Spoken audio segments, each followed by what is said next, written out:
Good morning, everyone. This is the doctor. I hope you're all having a fantastic day coming home from work on this Wednesday.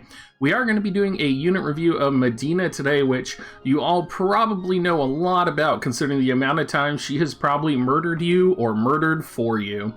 Her primary job is going to be Black Mage, secondary job Green Mage, and third job Ninja. At level 40, she does get access to her Mastery ability, which gives magic plus 30%. Her Limit Burst, which is her primary attacking ability, which you're all going to be known as for that giant crystal that falls from the sky, has a huge range, and we're going to be talking a lot about that. It was going to her abilities later on.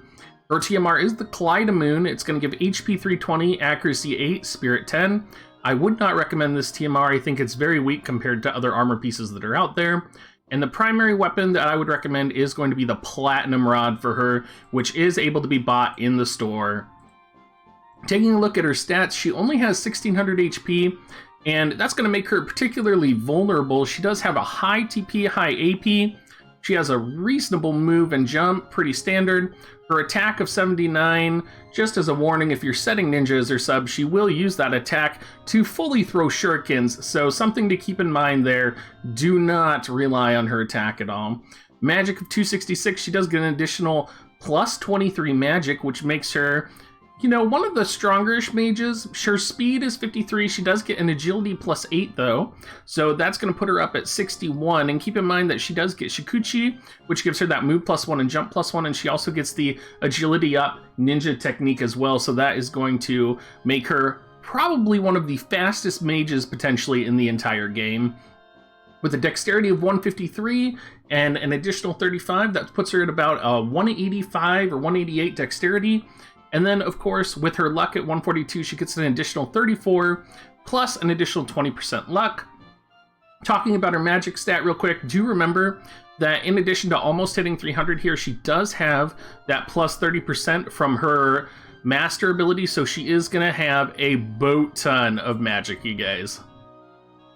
Now, looking at her abilities here, I do have the modifiers of her most used abilities along with the cast time when you level them up. So very important, if you didn't know this, leveling up your abilities does affect cast time as well. And the first one we're going to be looking at is Cosmo Plume, of course. So it's going to start out as a 65x modifier, and once you've fully leveled up her limit break, it is going to be 100x. The ice resist down is going to go from 18% to 38% when you do that. Most of the time, this is the move that she opens up the fight with. Her next spell that I'm going to talk about is Drain, because Drain can wreck things. If you don't have Drain fully leveled out on your Mediena, that's probably something you should be doing right now, because it is a 15 times to 41 times multiplier, and its cast time does get reduced to 360 along with a lot of the Blizzard spells. And to give you some perspective, 360, if you have a cast time reduction card at all, this thing is casting so fast, you guys. It's ridiculous how fast a 360 cast spell casts. This spell will save your ass if you need to get your Mediena HP and still deal damage. That is what you're going to have to do here. Now, Blizzara down here in the lower left-hand corner is going to be a 15x to 41x modifier. And that's going to be a cast time of 120 to 280. It is going to be AoE small damage.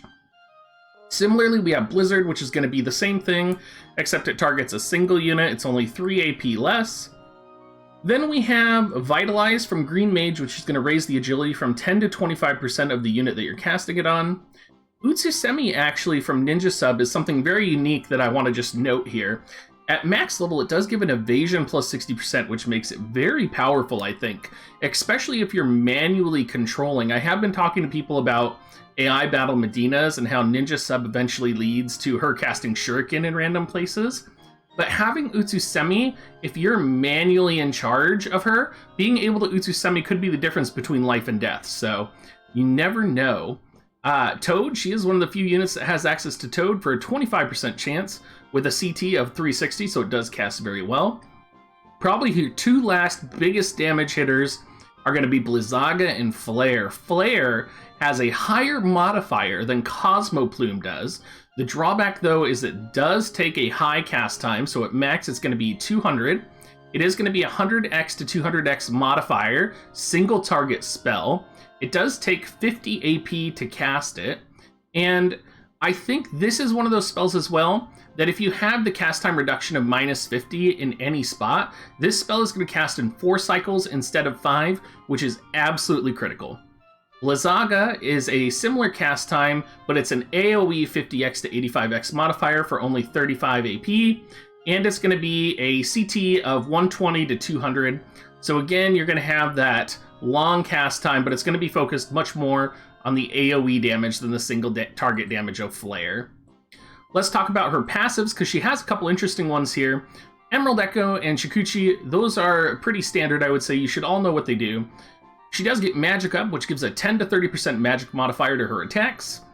She gets Debuff Resistance and Magic Attack Resistance, so it's a 5 to 12% for both. And then she gets Shadow Runner, which gives her that Agility plus 3 to 12% and that Luck from 5 to 12%. So the 3 of them that I'm going to probably imagine you're going to jump between are going to be Shadowrunner, Magic Up, and Shikuchi.